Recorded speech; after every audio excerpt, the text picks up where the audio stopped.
Saudara, memasuki hari keempat pencarian korban ambruknya bangunan Ponpes Al-Khozini di Sidoarjo, penggunaan alat berat untuk proses evakuasi mulai dilakukan siang ini. Yang Anda saksikan saat ini adalah kondisi terkini proses evakuasi korban ambruknya Pondok Pesantren Al-Khozini.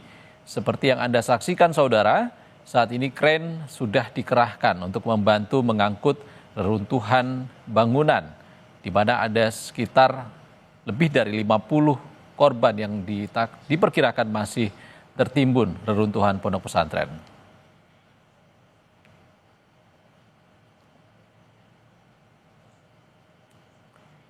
Lalu apa kendala yang muncul dalam proses evakuasi dengan menggunakan alat berat seperti ini? Kita bahas bersama pakar teknik sipil Institut 10 November, Muji Irawan, yang telah bergabung lewat sambungan Zoom, dan saat ini Pak Muji ada di lokasi. Selamat sore Pak Muji.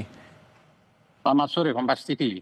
Pak Muji, ini bangunan 3 lantai dan kalau dilihat dari konstruksinya, apa tantangan terberat ketika menggunakan alat berat ini? Jadi seperti yang telah kami sampaikan terdahulu, bahwa gedung Pondok Pesantren Khozini yang ambruk ini merupakan gedung 4 lantai yang pelaksanaannya dibangun secara bertahap, tumbuh dari lantai 1, lantai 2, lantai 3 sampai lantai 4 penutup atapnya.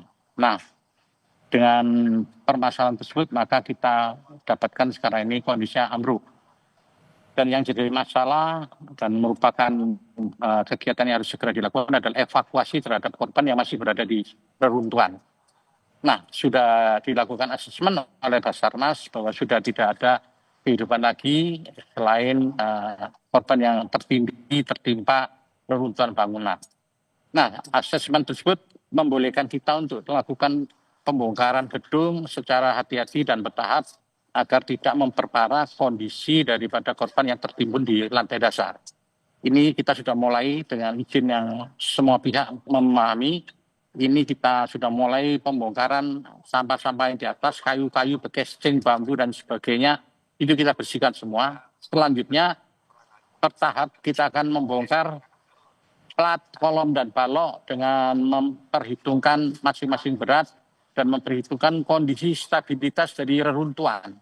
Karena jangan sampai pada saat kita melakukan pemotongan atau pengambilan elemen struktur, itu terjadi ambruk berkelanjutan yang tentunya akan menyebabkan korban akan semakin tertindih.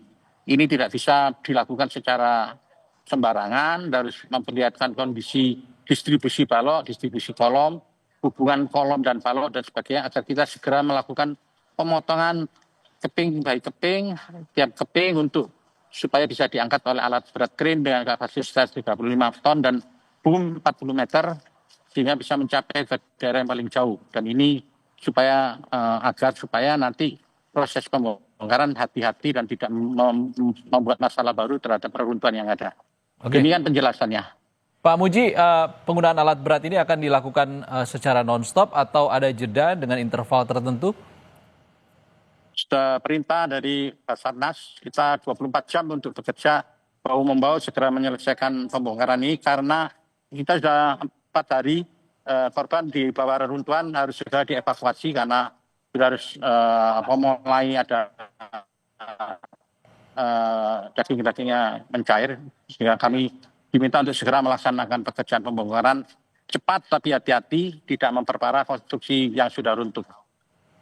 Oke, jika dalam pengangkatan lapisan reruntuhan ini nantinya ditemukan korban yang tertimbun, Pak Muji. Pak Muji? Halo, suara hilang. Pak Muji, dengar suara saya?